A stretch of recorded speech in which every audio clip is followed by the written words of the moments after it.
ہم اسے جوتیوں کے نوک پہ رکھتے ہیں، جوتیوں کے نوک پہ رکھتے ہیں۔ سنو، زندگی اور موت کا مالک اللہ ہے۔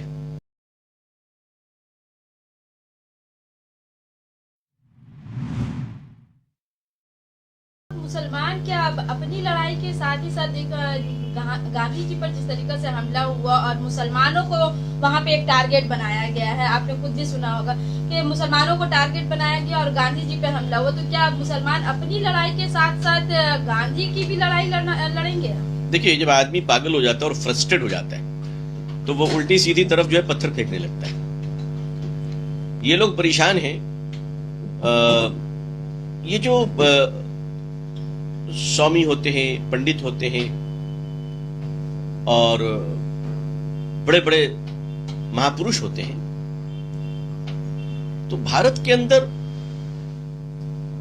جو آستھا اور وشواس رکھنے والے لوگ ہیں، دھارمک لوگ ہیں، سناتن دھرم سے جو متعلق لوگ ہیں، جن کو ہم لوگ سنیاسی بھی کہتے ہیں، سوامی جی بھی کہتے ہیں، پنڈت جی بھی کہتے ہیں، ان کی پہچان یہ رہی ہے کہ ان کی بھاشا میں شالینتا ہوا کرتی ہے، بہت نرم بھاشا استعمال کرتے ہیں۔ ان کی پہچان تھی یہ کرونا، مایا، دیا، چھما کے ساتھ چلا کرتے تھے۔ لیکن ابھی خطرے کی بات ان تمام سناتن دھرم کے دھارمک ودوانوں پر ایک خطرہ منڈلا رہا ہے۔ وہ یہ منڈلا رہا ہے کہ اب ان کے وسطر کو کچھ غنڈے موالی ہائی جیک کر رہے ہیں۔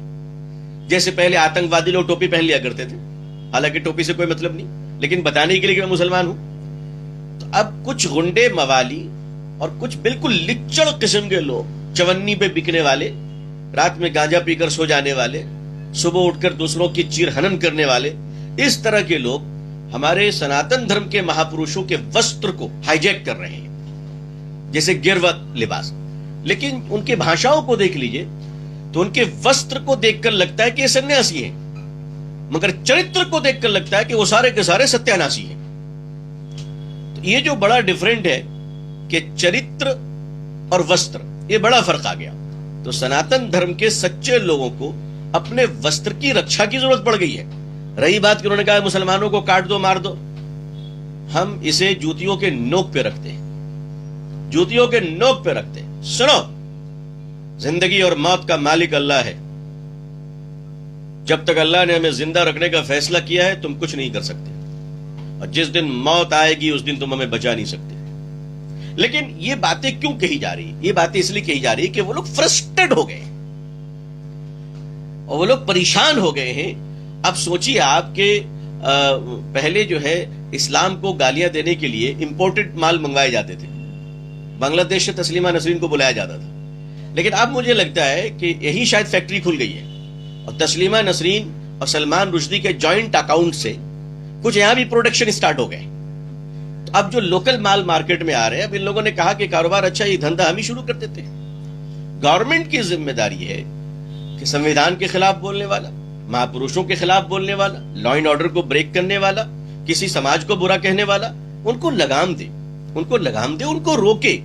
لیکن یہ چاہ یہ رہے ہیں، دھرم سنسد کے نام پر جو نفرتی سنسد ہوئے ہیں، نفرت سنسد، یہ چاہتے ہیں کہ گرہ یدھ ہو جائے، سول وار ہو جائے۔ انشاءاللہ یہاں بھارت میں کبھی ایسا نہیں ہوگا ہی نہیں، اس لیے کہ ہم کریں گے نہیں۔ ہمارا سنگل کنسپٹ ہے کہ اس دیش کی اکھنڈتا کو بچاتے ہوئے اس کو وکاس کے مہا اونچائی پر لے کر جانا ہے، اور جو جو اس کے بیچ میں رکاوٹ بنے گا ان سب کو بیچ سے ہٹا دینا ہے۔